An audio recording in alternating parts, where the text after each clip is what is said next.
ಪಹಲ್ಗಾಮ್ನಲ್ಲಿ ಪ್ರವಾಸಿಗರ ಮೇಲೆ ಉಗ್ರರ ದಾಳಿ ಹಿನ್ನೆಲೆಯಲ್ಲಿ ಭಾರತ ಪಾಕಿಸ್ತಾನ ಕ್ರಿಕೆಟ್ ಪಂದ್ಯಕ್ಕೆ ಭಾರೀ ವಿರೋಧ ವ್ಯಕ್ತವಾಗ್ತಾ ಇದೆ.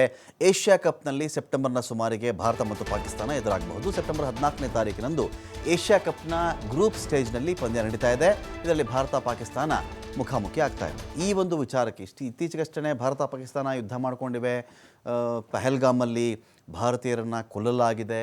ಇದೇ ವಿಚಾರಕ್ಕೆ ಸಂಬಂಧಪಟ್ಟಂತೆ ಸಂಘರ್ಷ ನಡೀತಾ ಇದೆ. ಹೀಗಾಗಿ ಇಂಥ ಟೈಮಲ್ಲಿ ಪಾಕಿಸ್ತಾನದ ಜೊತೆಯಲ್ಲಿ ಕ್ರಿಕೆಟ್ ಮ್ಯಾಚ್ ಬೇಕಾ? ಆದರೂ ಪಂದ್ಯ ರದ್ದುಗೊಳಿಸುವಂತಹ ಯಾವುದೇ ಸಾಧ್ಯತೆ ಇಲ್ಲ ಅಂತ ಹೇಳಲಾಗ್ತಾ ಇದೆ. ರದ್ದು ಯಾಕಿಲ್ಲ ಅಂತ ಹೇಳಿದ್ರೆ, ಏಷ್ಯಾ ಕಪ್ ಇದು ದ್ವಿಪಕ್ಷೀಯ ಸ್ಪರ್ಧೆ ಅಲ್ಲ.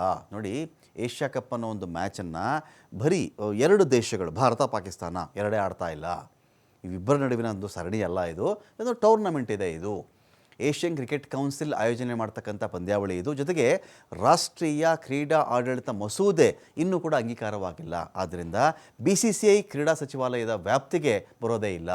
ಅವರು ನಾವು ಕ್ರೀಡಾ ಸಚಿವಾಲಯದ ವ್ಯಾಪ್ತಿಗೆ ತಗೊಳ್ಳೋಕ್ಕಾಗಲ್ಲ ನಾವು. ಹೀಗಾಗಿ ಭಾರತ ವರ್ಸಸ್ ಪಾಕಿಸ್ತಾನದ ಪಂದ್ಯ ರದ್ದಾಗೋದೇ ಅನುಮಾನ. ಆದರೆ ಜನರ ಭಾವನೆಗಳಿಗೆ BCCI ಹೇಗೆ ಪ್ರತಿಕ್ರಿಯಿಸುತ್ತೆ ಎನ್ನುವುದು ಇದೀಗ ಕುತೂಹಲ ಉಳ್ಕೊಂಡಿದೆ. 8 ತಂಡಗಳನ್ನು ಒಳಗೊಂಡಿದೆ ಏಷ್ಯಾ ಕಪ್ನ ಟೂರ್ನಮೆಂಟು. ಅಂದರೆ ಒಂದು ರೀತಿಯಲ್ಲಿ ಏಷ್ಯನ್ ಕ್ರಿಕೆಟ್ ಕೌನ್ಸಿಲ್ ಅಧ್ಯಕ್ಷರಾಗಿರ್ತಕ್ಕಂಥ ಮೊಹಸಿನ್ ನಖ್ವಿ, ಪಾಕ್ ಕ್ರಿಕೆಟ್ ಮಂಡಳಿಯ ಮುಖ್ಯಸ್ಥ ಮೊಹಸಿನ್ ನಖ್ವಿ 2008ರಿಂದ ಭಾರತ ಪಾಕಿಸ್ತಾನ ದ್ವಿಪಕ್ಷೀಯ ಸರಣಿ ರದ್ದಾಗಿದೆ. ಇಬ್ಬರು ಯಾವುದೇ ಸೀರೀಸಲ್ಲಿ ಆಡ್ತಾ ಇಲ್ಲ. ಅದರಿಂದ ಟೂರ್ನಮೆಂಟ್ಗಳಂತ ಬಂದಾಗ ಆಡಲೇಬೇಕಾಗತ್ತೆ ಅಂತ.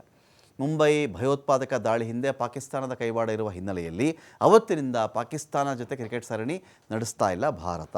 ಆದರೆ ICC ಆಯೋಜನೆ ಮಾಡುವಂಥ ವಿಶ್ವಕಪ್ ಚಾಂಪಿಯನ್ಸ್ ಟ್ರೋಫಿಯಲ್ಲಿ ಪಂದ್ಯ ನಡೆದರೆ ಅದರಲ್ಲಿ ಆಡಬೇಕಾಗತ್ತೆ ತಟಸ್ಥ ಸ್ಥಳಗಳಲ್ಲಿ, ಅಂದರೆ ನ್ಯೂಟ್ರಲ್ ವೆನ್ಯೂ.